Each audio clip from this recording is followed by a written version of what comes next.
At the end of part 2, a letter arrived from St. Catherine's Home for Children. Inside was a photograph of a woman with my eyes holding a yellow fleece blanket. Behind it, a note in Sister Margaret's handwriting. 4 sentences. Her name was Claire. She was 17 when you arrived. I told her you were extraordinary. I kept this so you would know you were not left by someone who didn't love you. Lena held me while I looked at my mother's face for the first time. That is where we left off. If you are new here, please go back and watch parts 1 and 2 first, because what happens next will destroy you in the best possible way, and I need you to have the full context for it. Subscribe right now before we go any further, because part 3 is the part everything was always building toward, and I need you locked in for every single second of it. Drop a comment that just says I am ready so I know you are here. Now, let's go. The photograph lived in my desk drawer. Not framed. Not displayed. Not tucked into my notebook where I might accidentally see it between classes. In the drawer, under my backup pencils and my spare notebook and the rubber band that used to hold my phone together, which I had kept for reasons I still could not fully articulate. The photograph was face down in that drawer, and I opened the drawer approximately 14 times a day and looked at the back of it and closed the drawer again without turning it over. This had been going on for 3 weeks. I want to be very clear that I am a person who acts. I am a person who ran into a dark alley with cartoon kung fu on a Tuesday night in October because someone needed help and I could not make myself keep walking. I am a person who showed up at Dorothy Ashford's apartment door with a textbook and a budget and told her we were going to learn elasticity of demand whether she liked it or not. I am a person who files complaints and rewrites stolen notes and submits papers on time regardless of what is happening in her personal life, because the alternative is unacceptable. I am not a person who opens a drawer 14 times a day and looks at the back of a photograph and closes the drawer again. And yet, here's the thing about having a mother. Here's the thing nobody tells you when you grow up without one. You spend so long building a version of yourself that does not require that particular thing that by the time the thing becomes available, you have no architecture for receiving it. You have built your whole interior life around its absence. The absence is load-bearing. You pull it out and you do not know what holds up the ceiling. I had been staring at a load-bearing wall for 3 weeks trying to figure out how to move it without the whole structure coming down. Lena knew about the drawer. She did not push. She showed up every evening at our library table, and she brought coffee, and she sat across from me, and she let me be where I was without requiring me to be somewhere further along. That was one of the things about Lena that made her impossible to take for granted. She understood that love was not always about pulling someone forward. Sometimes it was about sitting still with them while they figured out how to move. I noticed in those 3 weeks that she was sometimes quieter than usual. Not sad quiet. Thinking quiet. The specific quality of stillness that belongs to someone who has something sitting in their chest that they have not found the words for yet. I noticed it, and I filed it the way I filed things I was not ready to examine, and I went back to my textbook, and we sat together in our comfortable library silence, and I did not ask because I had too many of my own unasked questions taking up the available space. Dorothy noticed the drawer situation without me telling her about it. She noticed because Dorothy, underneath all the performance and the careful distance she had spent years constructing, was one of the most perceptive people I had ever met in my life, and she noticed things about me that I sometimes did not notice about myself. It was inconvenient and also, in a way I was still getting used to, genuinely comforting. She did not say anything about it directly. She was not a person who did things directly when she could do them sideways with better results.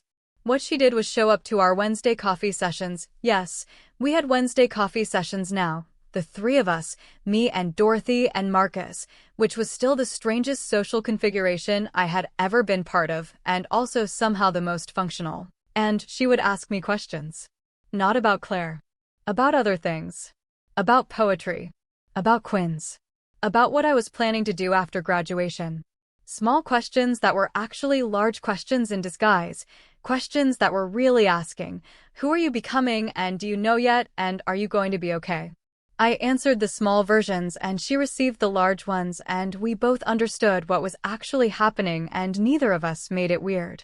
It was a very specific kind of communication that I think only develops between people who have spent a significant amount of time figuring each other out under difficult conditions.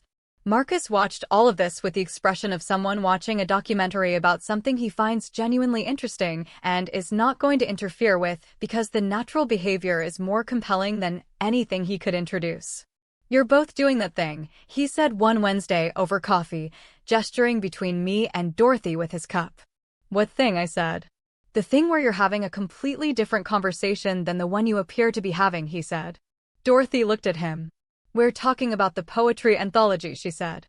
"You're talking about the poetry anthology," Marcus said pleasantly, "and also about something else entirely, and I can tell because you both get this expression."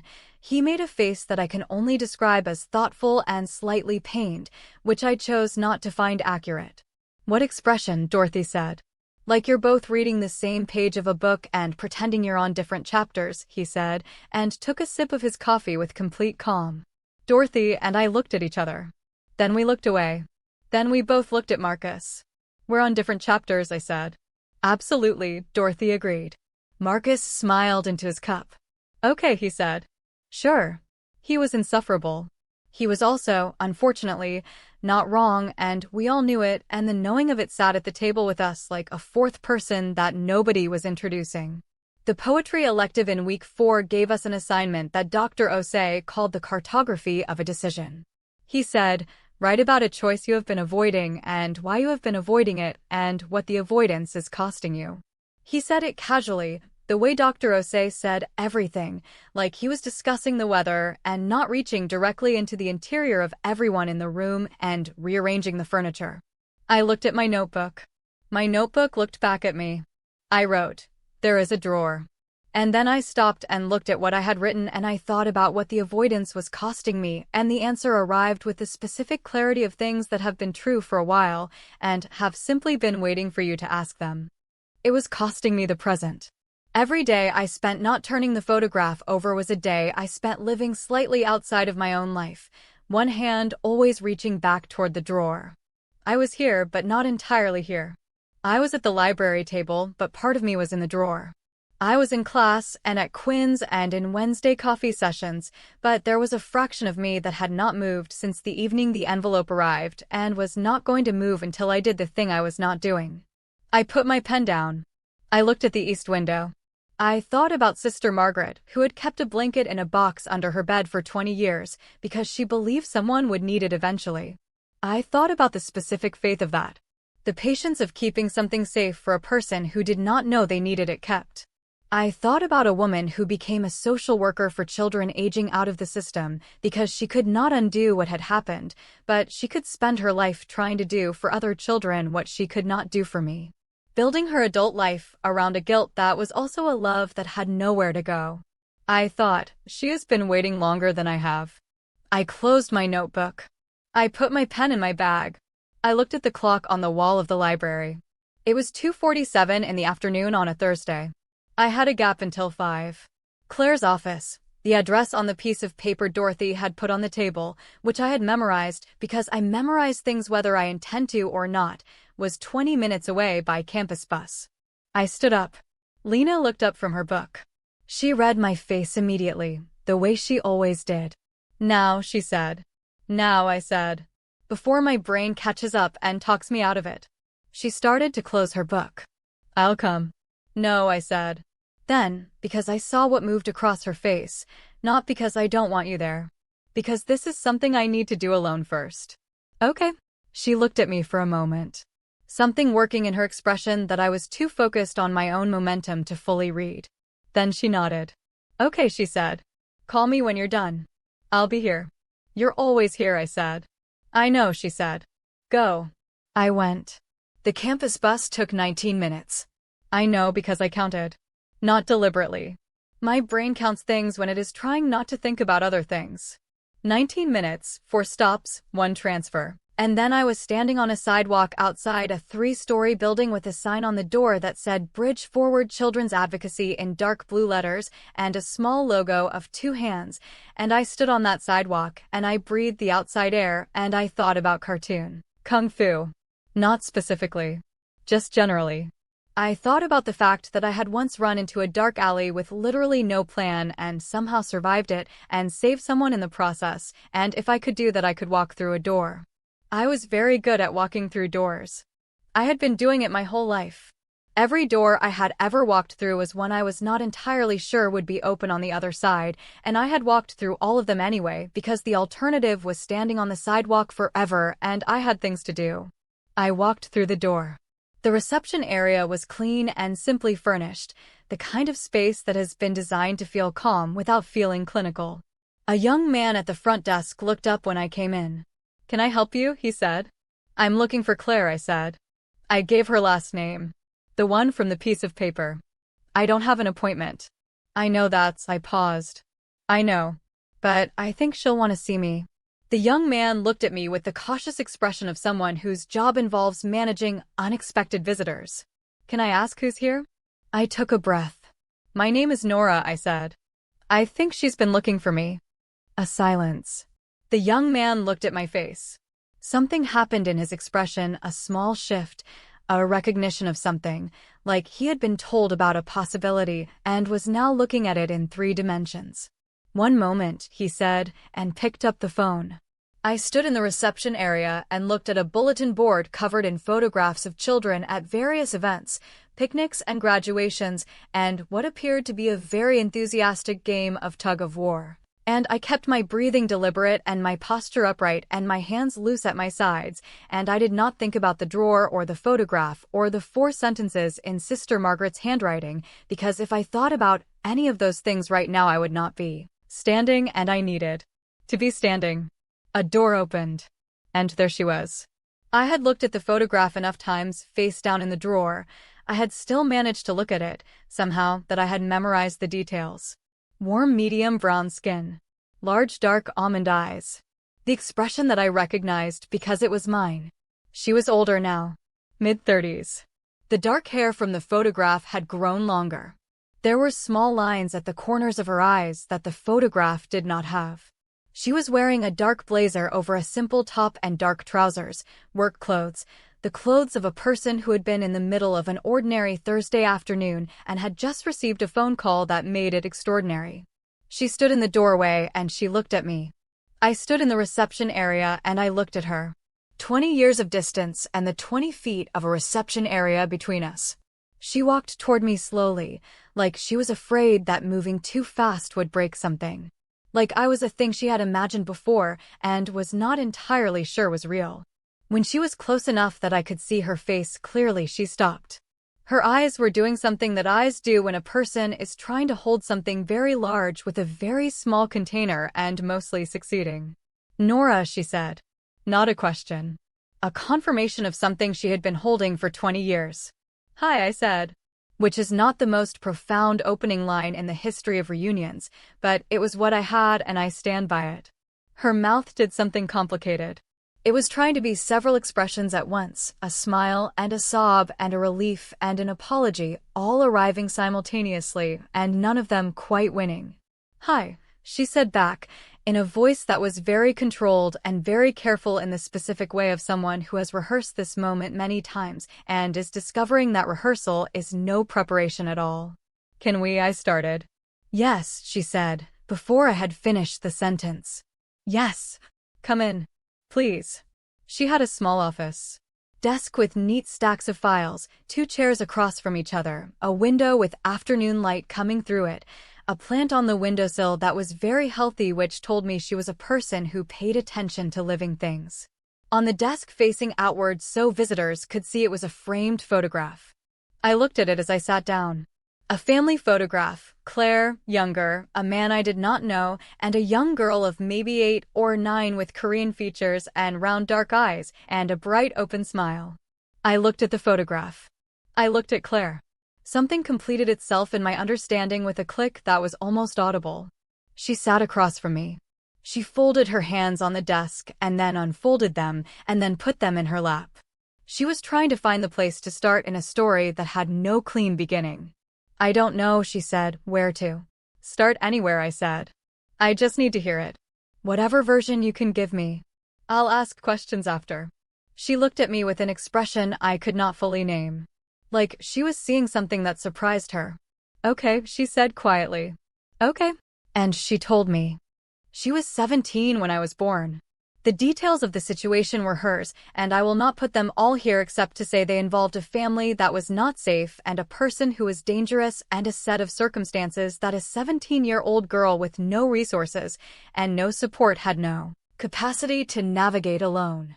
She was not in a position to keep me. She was barely in a position to keep herself. She placed me at St. Catherine's on a Tuesday morning in November because she had visited 3 different places, and St. Catherine's was the one where she felt, standing at the door, that someone would be careful with me. She left the yellow blanket because it was the only thing she owned that was entirely hers. Nothing inherited, nothing given by the people who had made her situation what it was. She had bought it herself at a thrift store the month before I arrived, when she was still trying to figure out if there was any version of things where she kept me. She couldn't keep me, but she could leave me wrapped in something that was entirely hers. Sister Margaret had accepted me without asking many questions. That had mattered. She spent the years after that surviving her situation and then slowly escaping it and then slowly building something else. She got out at 19. She worked and studied and made a life with the specific focused determination of someone who is building something in atonement for something else.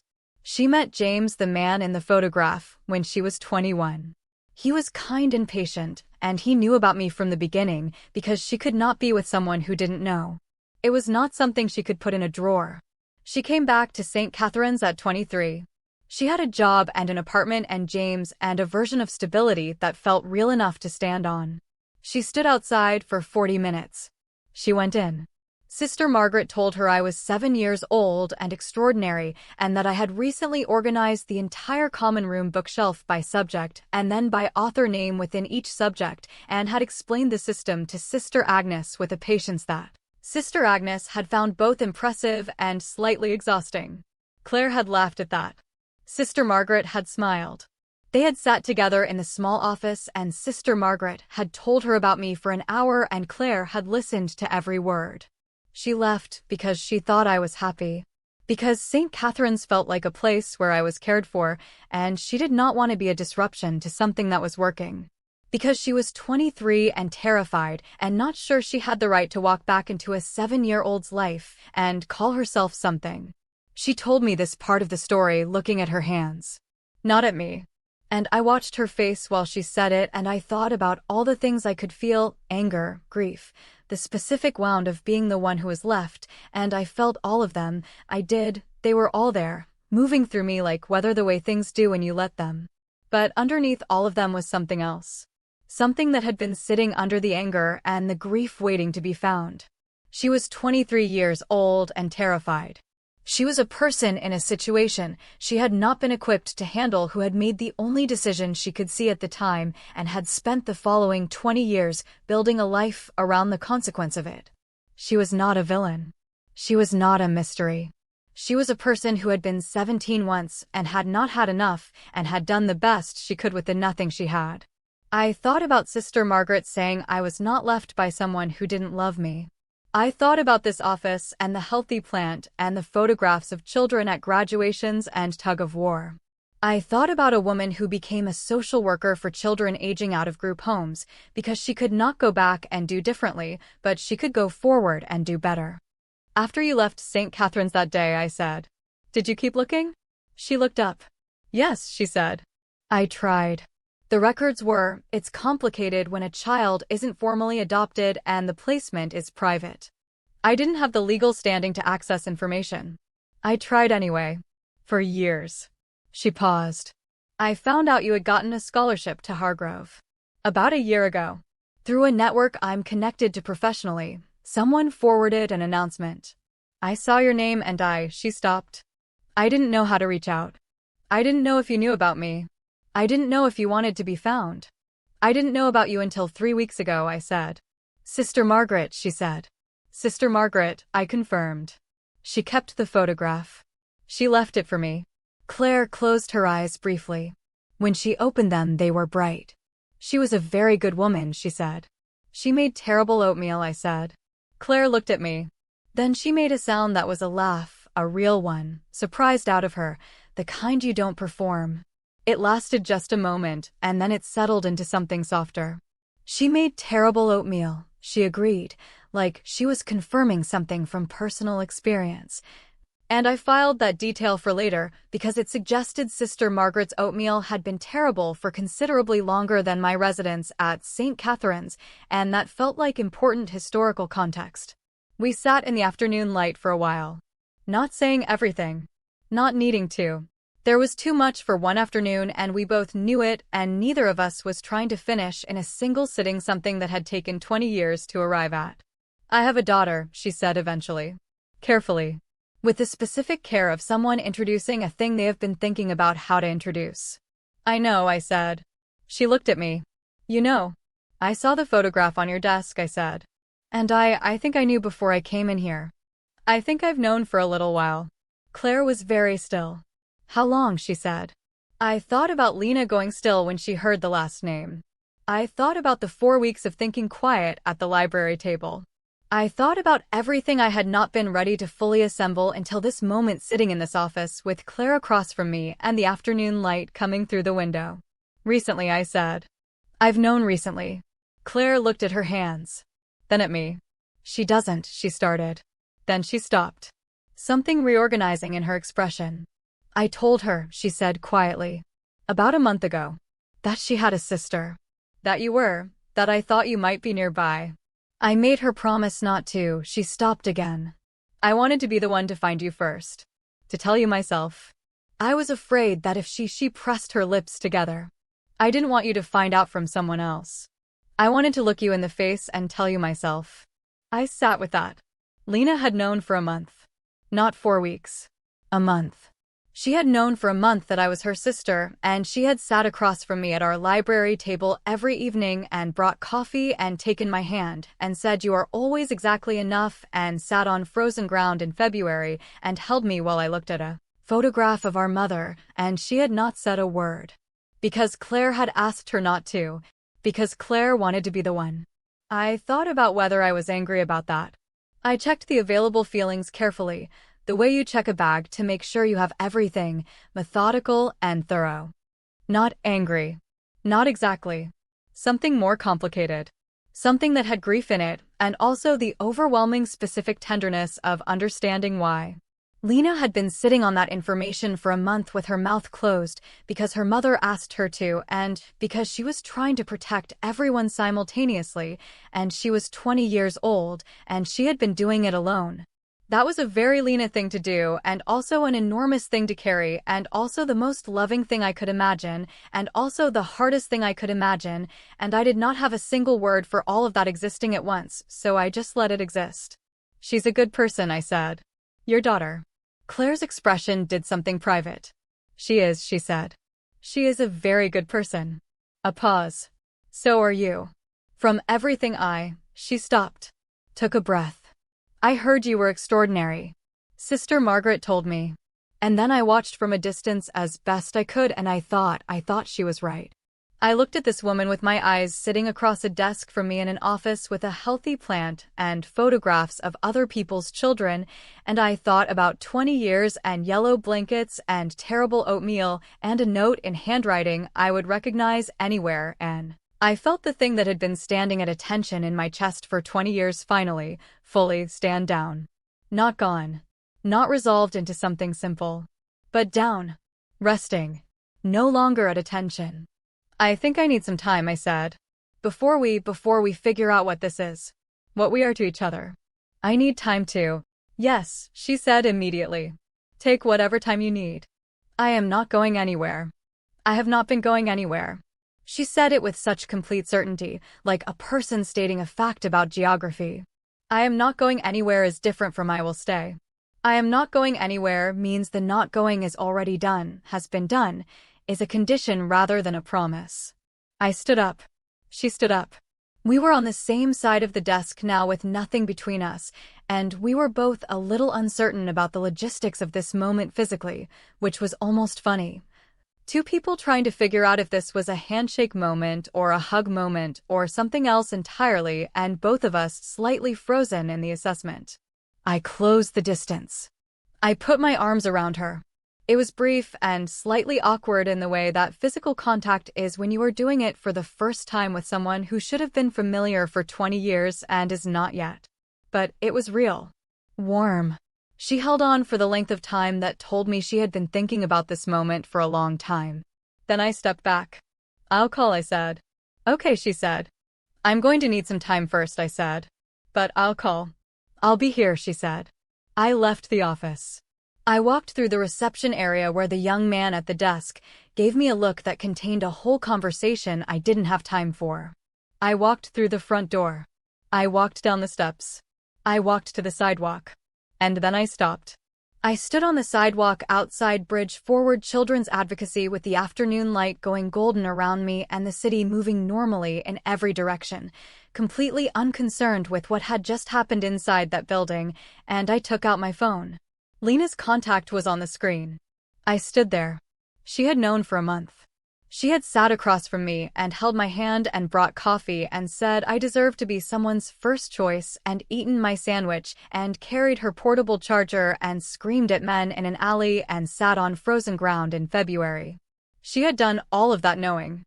And here is what I understood, standing on that sidewalk, with the late afternoon traffic moving around me and Lena's name on my phone screen.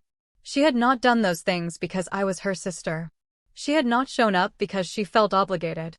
She had done them before she knew, and she had continued doing them after she knew, and the knowing had not changed a single one of them because Lena was not a person who showed up out of obligation.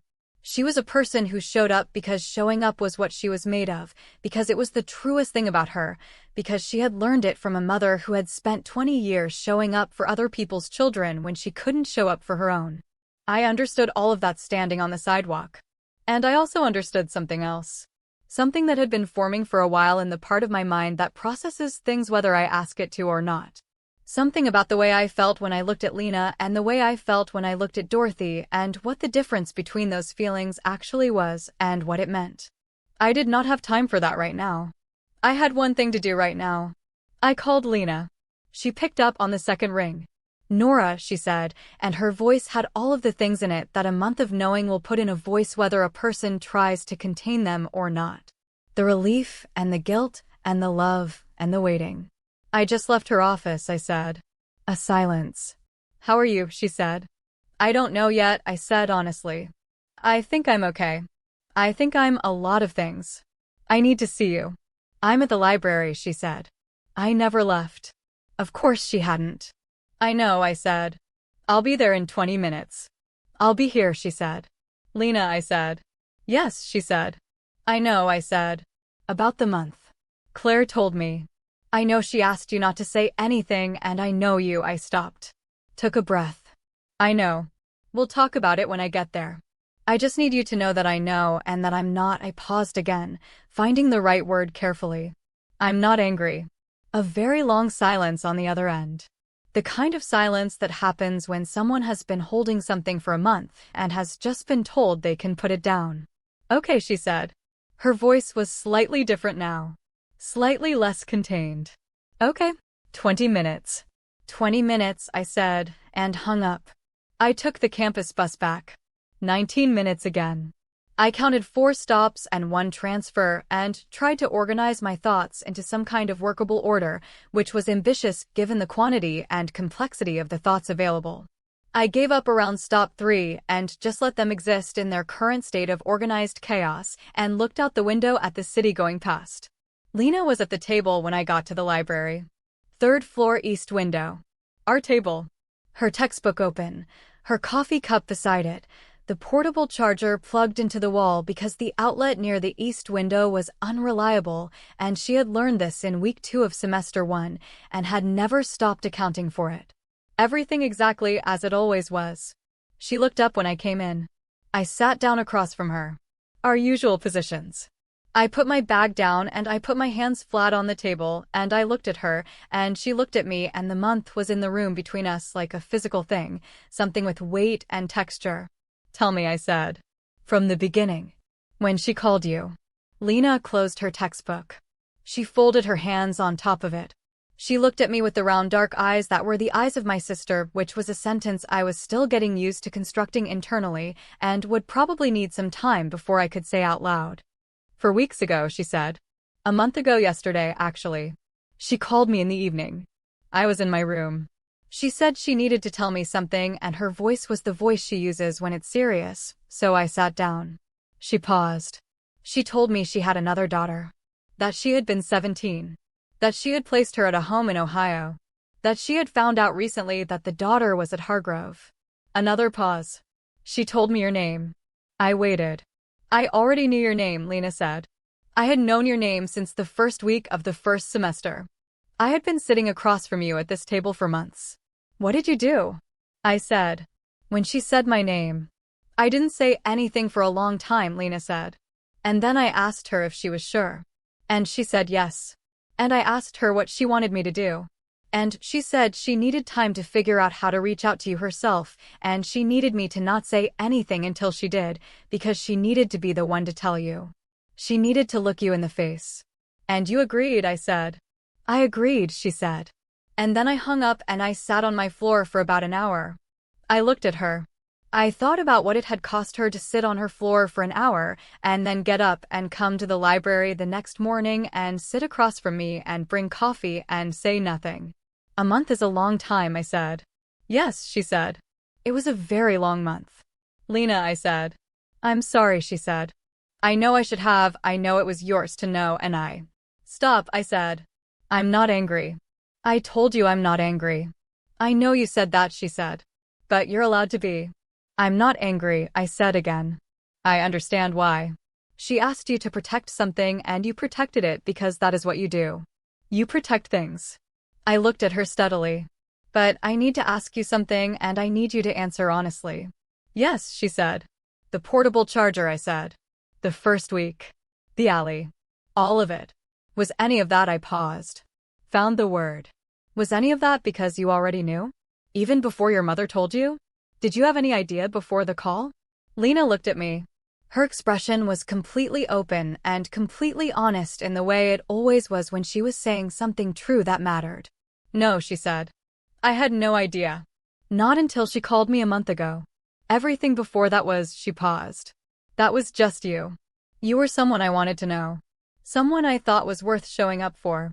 She pressed her lips together briefly. The knowing changed things for me internally. It changed what I understood about why I felt what I felt. But it didn't change what I did.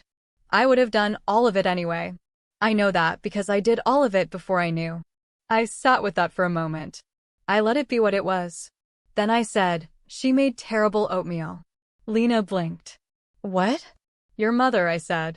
Claire. When I told her sister Margaret made terrible oatmeal, she laughed like she knew exactly what I was talking about from personal experience. Lena stared at me for a second. And then she started laughing. Properly. The full laugh, the one that changed her whole face. Oh my God, she said. She talks about that oatmeal. She has talked about that oatmeal for my entire life. I thought she was exaggerating. She was not exaggerating, I said. The oatmeal was genuinely a form of character building. She made it sound like a war crime, Lena said, still laughing. It was several things, I said. We laughed across the table in the library, the way we always laughed, the way that had crying somewhere inside it and warmth everywhere around it, and the month that had been sitting between us rearranged itself into something different. Not gone. Not irrelevant. But different in the way that things are different when they have been named and acknowledged and given room to be what they are. After the laughing settled, Lena looked at me with soft eyes. What do we do now? She said. You and me.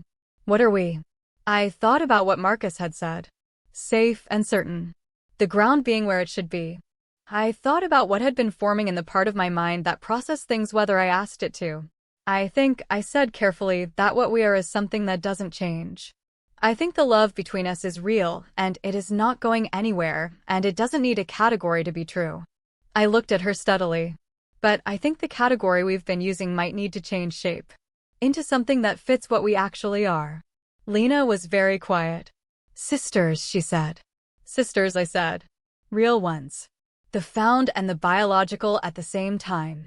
Which I think might be the best kind. She looked at me for a long moment. Something moving through her face that was grief and also relief and also the specific piece of something settling into the shape it was always meant to have. I always wanted a sister, she said quietly. You had one the whole time, I said. Her eyes were bright. Don't, she said. Don't what? I said. Don't make me cry in the library, she said. I have a reputation to maintain. Still in development, I said. It's coming along, she said. And she wiped her eyes very quickly with the back of her hand in a way that was completely unsuccessful at concealing what it was doing, and then she sat up straight and reopened her textbook, and I looked at my notes, and we sat together in our comfortable silence, which was the same as it had always been, and also completely different, and both of those things were true simultaneously, and that was okay. That was more than okay. That was exactly right. Now, here is where I have to tell you about the thing that happened the following week, because part 3 is not done yet, and the following week is where Dorothy becomes completely unavoidable in a way that I had been successfully avoiding examining and cannot anymore. The Ashford Energy story had been public for 3 weeks at this point. It was not front-page national news. These things rarely are when the settlements are being negotiated quietly and the company's legal team is very good. But it was in the business press and in environmental news circles, and it was real, and it was out there, and it was not going away. Richard Ashford had released a statement through counsel. The statement contained the word regret 4 times, which is the word people use when they want to sound sorry without being sorry, and everyone knows it. Dorothy had released her own statement separately. 1 paragraph. She had written it herself, I knew, because the language was hers, the specific compression of it, the particular way she used precise words with no extras. She said she had been aware of documents relevant to the investigation and had provided them to the appropriate regulatory bodies because it was the right thing to do. She said she believed accountability was not optional and that bearing a name did not exempt you from the consequences of what that name had done. She did not use the word regret once. The paragraph cost her. I knew what it had cost without her telling me because I knew what her relationship with her father looked like from the outside, and I could extrapolate what it looked like from the inside. She had chosen right over comfortable in the most public and most consequential way possible, and she was carrying the weight of it with the same composure she carried everything, which meant she was carrying it mostly alone. I found her on the bench near the fountain. Not my bench. The fountain bench. The one nobody was allowed to sit near. She was sitting on it in complete violation of the posted sign, which under other circumstances I might have found funny, but in this specific instance, I just sat down beside her without saying anything about the sign. She looked at me when I sat down. Then she looked back at the fountain.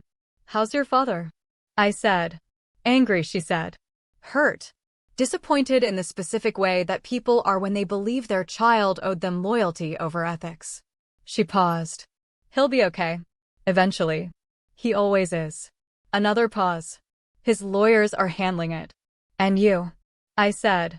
She considered the question seriously, the way she considered things that deserved serious consideration. I feel, she said slowly, like I've been carrying something very heavy for a very long time, and I've put it down and my arms are still in the position they were in when I was holding it. She flexed her fingers slightly, looking at them. I don't know what to do with my hands. I looked at her profile. At the sharp cheekbones and the auburn hair and the storm gray eyes that were looking at the fountain with an expression I had no name for yet, but that I had been cataloging without permission for weeks. Dorothy, I said. She said, still looking at the fountain. You found Claire, I said. She was quiet for a moment. Yes, she said. Without telling me, I said. Yes, she said. And you put a piece of paper on the table, I said. Yes, she said. And you didn't make it about you, I said. You didn't tell me you'd done it until you put the paper down. You didn't use it. You could have used it. You didn't. She turned to look at me then. The full expression. I didn't do it to be used, she said, slightly sharply, the specific sharpness of someone who wants to make sure something is understood correctly. I know, I said. That's what I'm saying. I know you didn't. She looked at me. Something working in her expression. Nora. I went to see her, I said. Claire. Last week. Her expression shifted. How was it? Hard, I said. And necessary. And there's a lot still to figure out.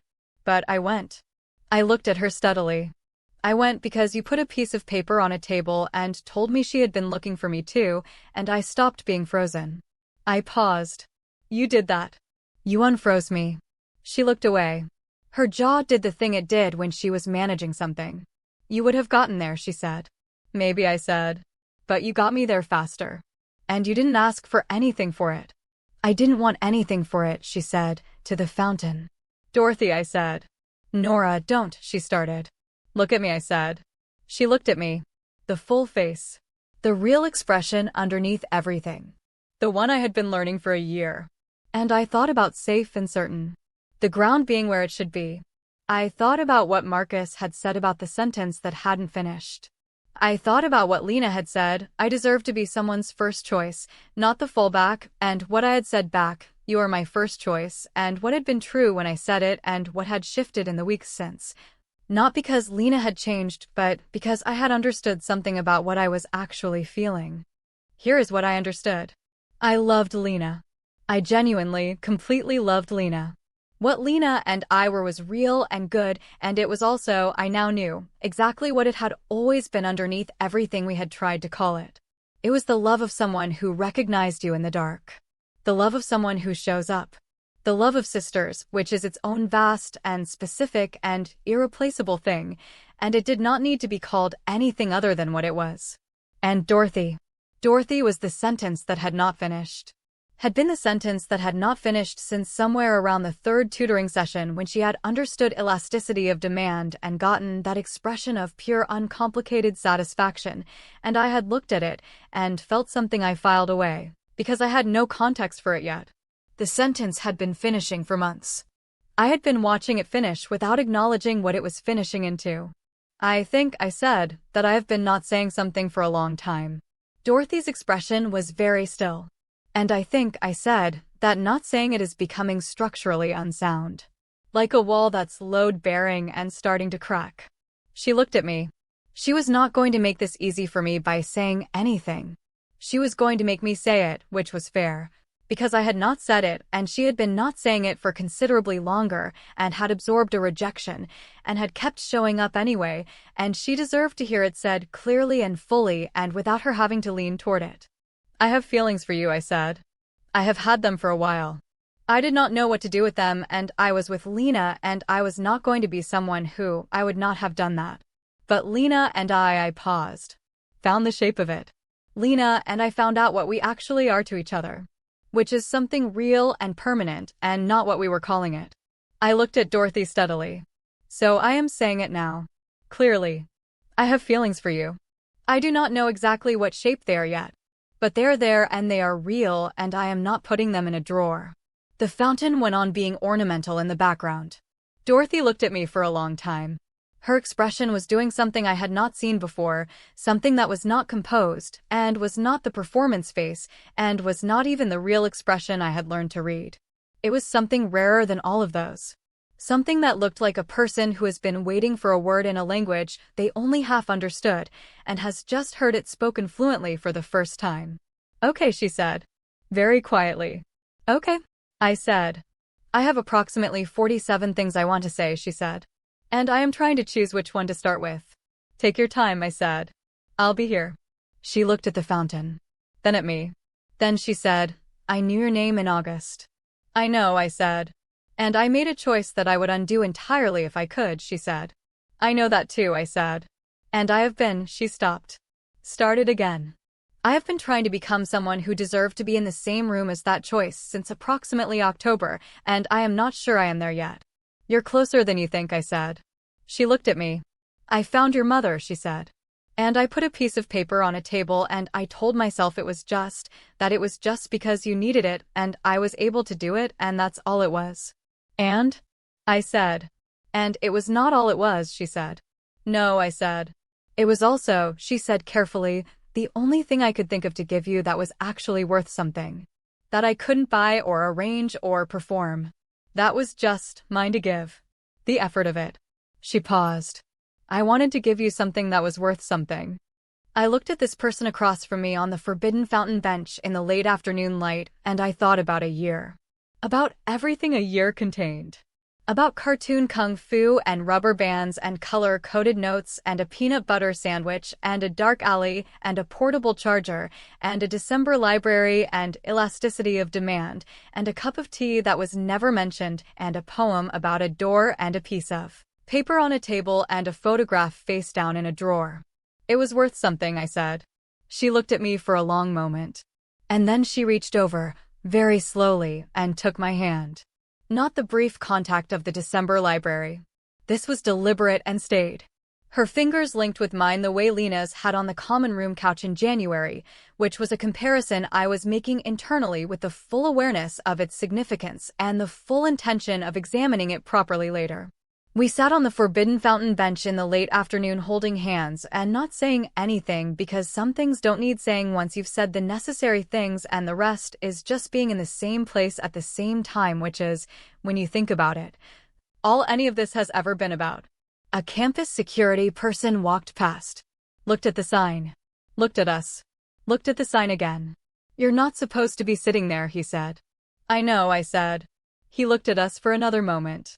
Then he shook his head and kept walking. Dorothy made a sound that was a laugh. Small and real. "We should probably move," she said, "not moving." "Probably," I said, "not moving."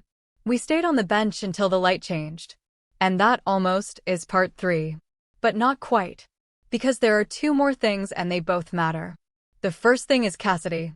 I had been expecting Cassidy since the conversation Marcus, and I had about her early in the semester when I mentioned that Dorothy's friend group had been quiet all year in a way that felt like containment rather than peace.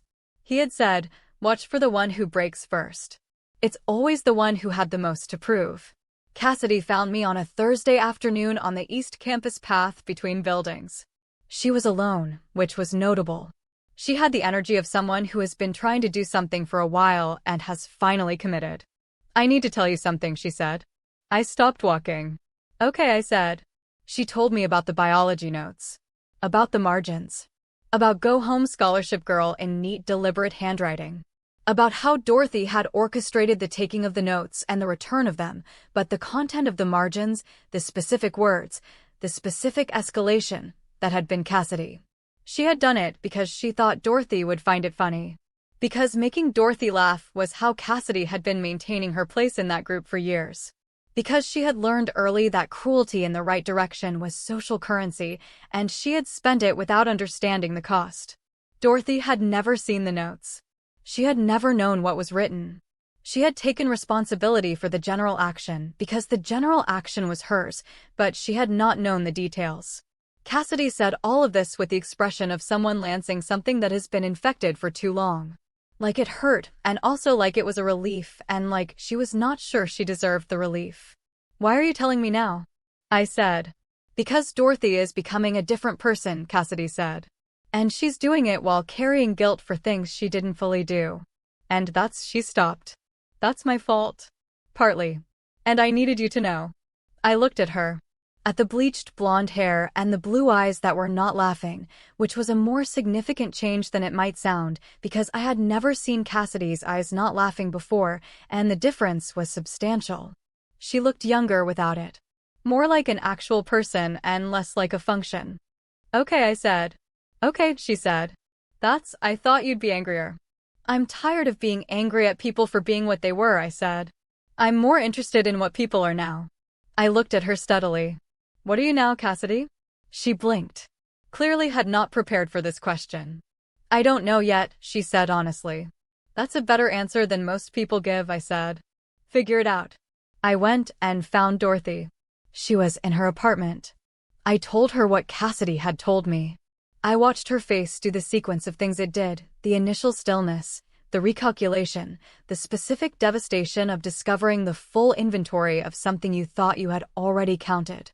She sat on her couch, and she was very quiet for a while. "She did that," Dorothy said. "In my name." "Yes," I said. "And I have been," she stopped. "I apologized to you for something I didn't fully do." "You apologized for what you knew," I said. "What you didn't know wasn't in the apology and doesn't need to be. The apology was real. It was for real things." I sat beside her. "But now you know the rest. And you can decide what to do with it." She looked at her hands. "I need to talk to Cassidy," she said. Yes, I said. Not tonight, she said. No, I said. Not tonight. She leaned back against the couch and looked at the ceiling and breathed, and I sat beside her and let her be where she was, because that is what you do for people who are processing things. You sit still with them while they figure out how to move. Which was something I had learned from Lena before I knew she was my sister, and which I intended to practice for the rest of my life. After a while she said, Nora. Yes, I said. Thank you for telling me, she said. Thank you for being the kind of person it was worth telling, I said. She looked at me sideways. Something at the corner of her mouth. That's a very you thing to say, she said. I'm a very me person, I said. Yes, she said. You are. She said it like it was a fact she found specifically and entirely good. The second thing is the poetry elective.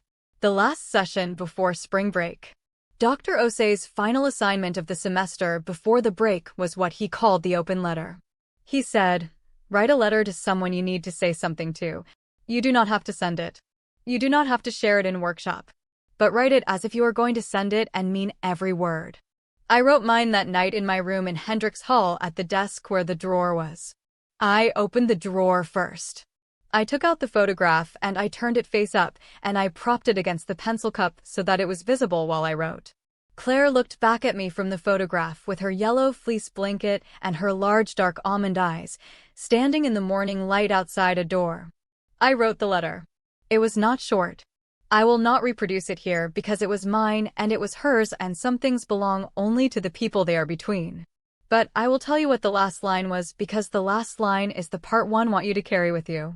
The last line was, I am not angry that you left the blanket. I am glad you chose one that was entirely yours. I think that means you gave me the best of what you had, and I think that is all anyone can do. I sealed the envelope. I addressed it. I was going to send it. Not today. Not this week. But I was going to send it, and then I was going to call, and then eventually I was going to sit across from my mother in her office with the healthy plant and the photographs of other people's children, and I was going to have all the conversations that 20 years had been holding in storage, and I was going to have them with the specific courage of a person who ran into a dark alley with cartoon kung fu, because the alternative was keeping walking. I was very good at not keeping walking. I put the letter in my bag.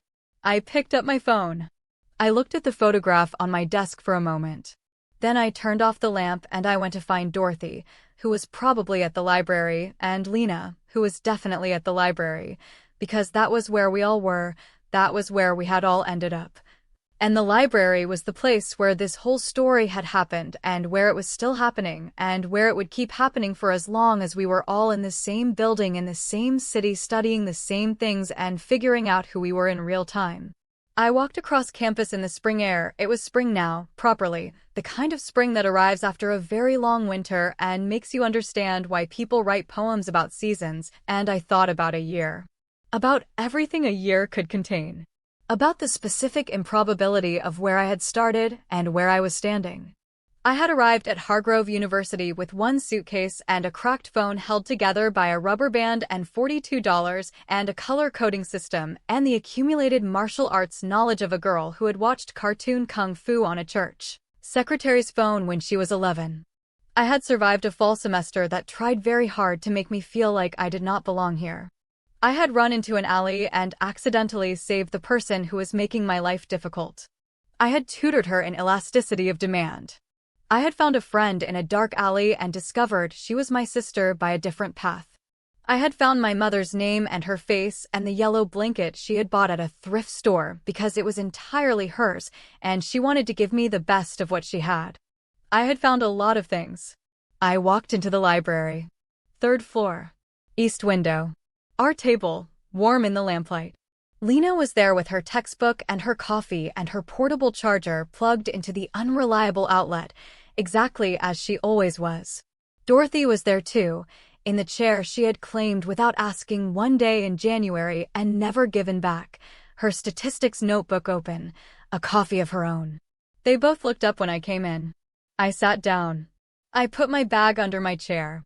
I took out my notes. How was the walk? Lena said. Spring, I said. It's properly spring now. Finally, Dorothy said, in the tone of someone who has been waiting for something and is satisfied to find it arrived. We went back to our work. The three of us at the table. The lamp. The dark window becoming a window with stars in it. The comfortable silence that was not the silence of people who have nothing to say, but the silence of people who have said the important things and are now simply in the same place at the same time, which is, in the end, the whole of it. I am Nora. I grew up at St. Catherine's and I came to Hargrove with one suitcase, and I survived the worst and found the best and lost some things and found what they actually were, and I am 20 years old, and I have a mother named Claire and a sister named Lena and a person named Dorothy who is still figuring out how to knock on doors, but is getting considerably better at it. I have things still to figure out.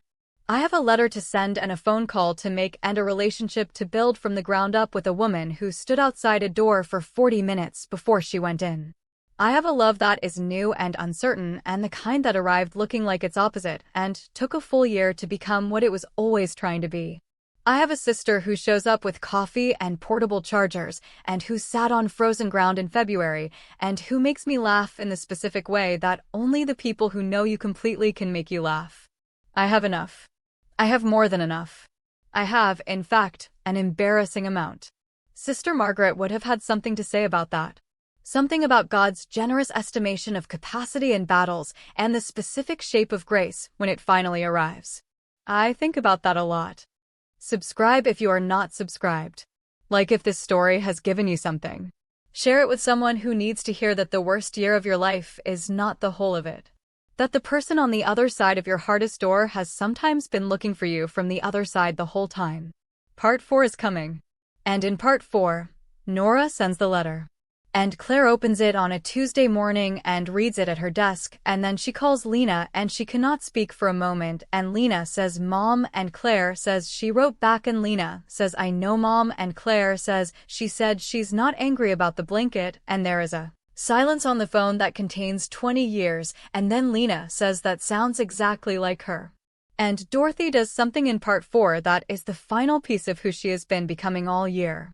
Something that nobody asked her to do and nobody expected, and that makes the audience understand in the last possible moment why this was always her story too, not just Nora's. And the fountain bench becomes somewhere they are all allowed to sit. Come back for Part 4. I will be here.